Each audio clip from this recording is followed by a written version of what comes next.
Good morning, students. In this class, I am going to discuss with you about the root.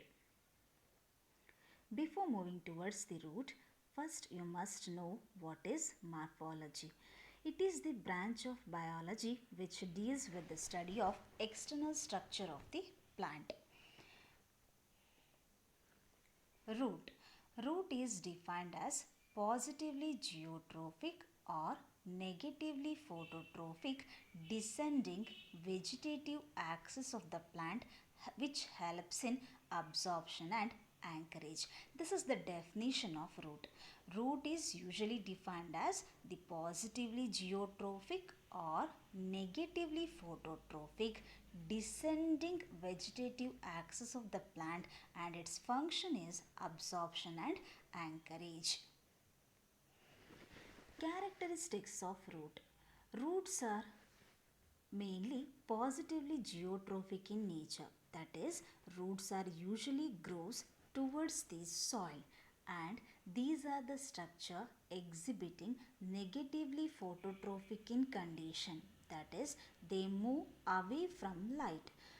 And roots are positively hydrotrophic. It means they are moved towards the water.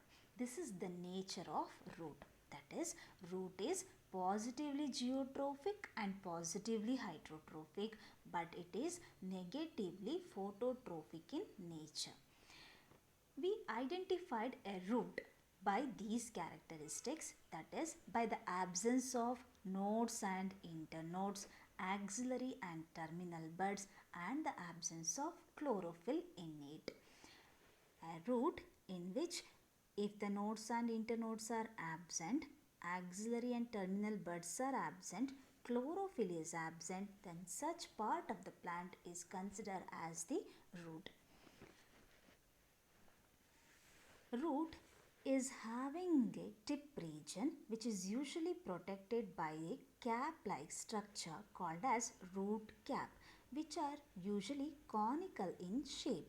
In some of the hydrophytes, these root caps are replaced by the root pockets. Example, in case of Pistia, root cap is absent.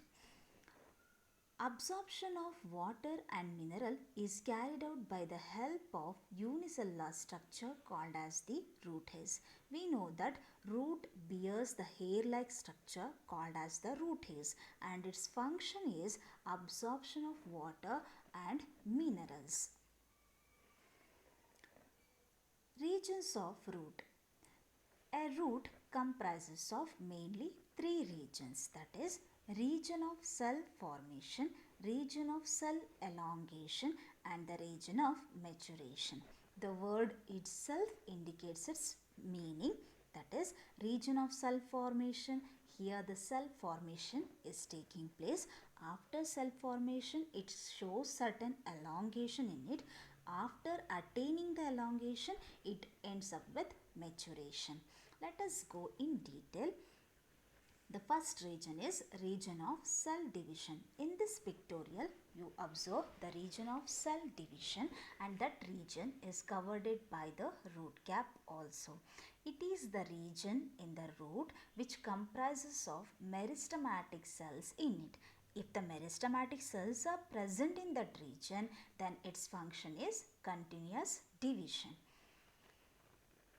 The next region is region of cell elongation. This is the region next to the region of meristematic activity or the region of cell formation.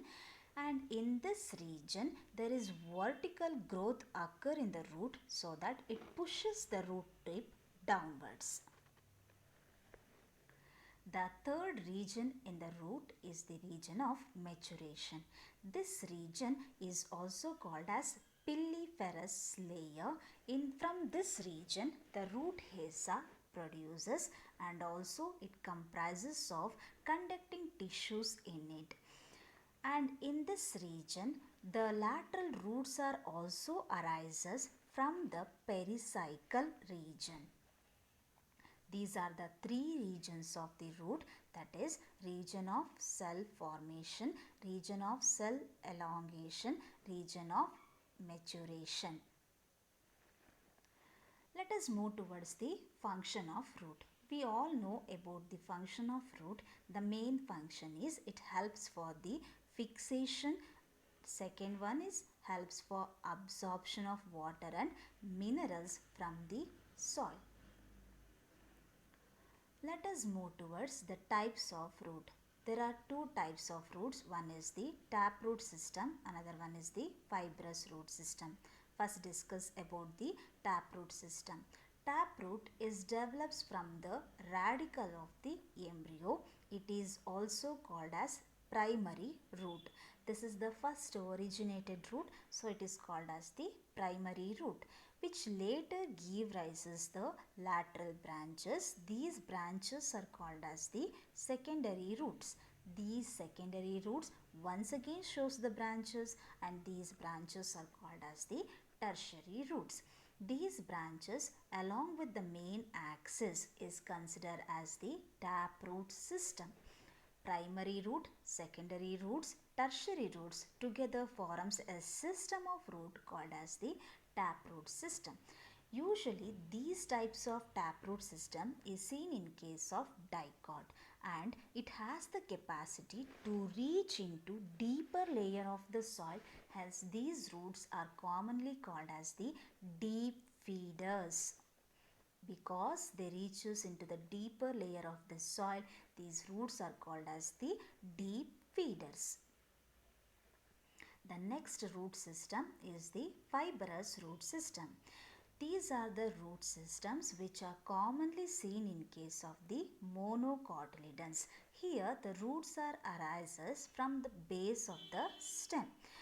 Because they arises from the base of the stem, these are called as the sensolato, and they are going just in the surface layer of the soil. Hence these are called as the surface feeders also. Let us compare the taproot system with that of the fibrous root system. Taproot system is called as the deep feeders because they reaches the deeper surface of the soil. Fibrous root system is commonly called as the surface feeders because it reaches surface layer of the soil, and it is common in case of the dicot, whereas fibrous root system is common in case of the monocot. Modifications of roots. Here I am going to discuss with you some of the modification exhibited by the roots. In this class I am going to discuss with you about the root modification, that to taproot modification for the purpose of food storage.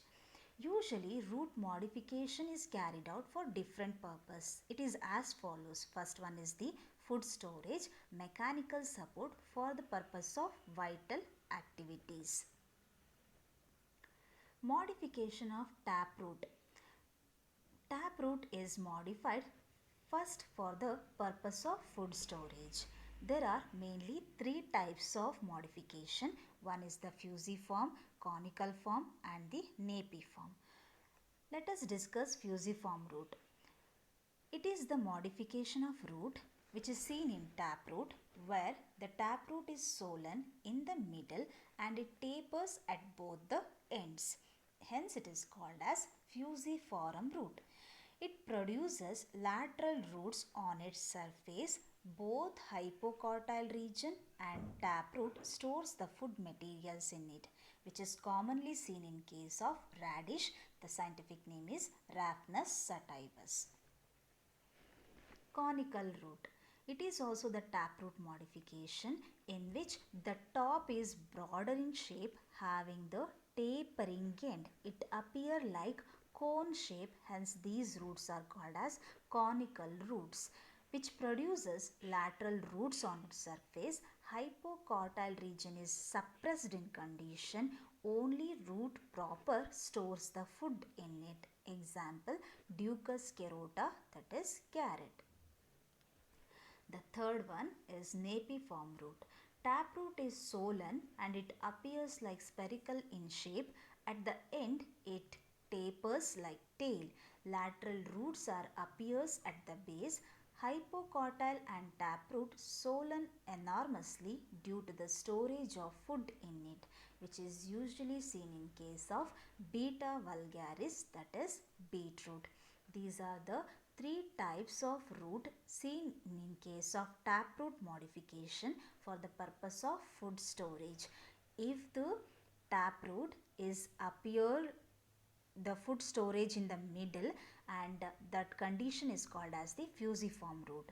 If the food storage is seen at the top only, then such condition is called as the conical root. Napiform roots are the root in which the food storage takes place and entire root appear like spherical structure, then that is called as the napiform root. In the next class, I am going to discuss with you other modification of root. Thank you.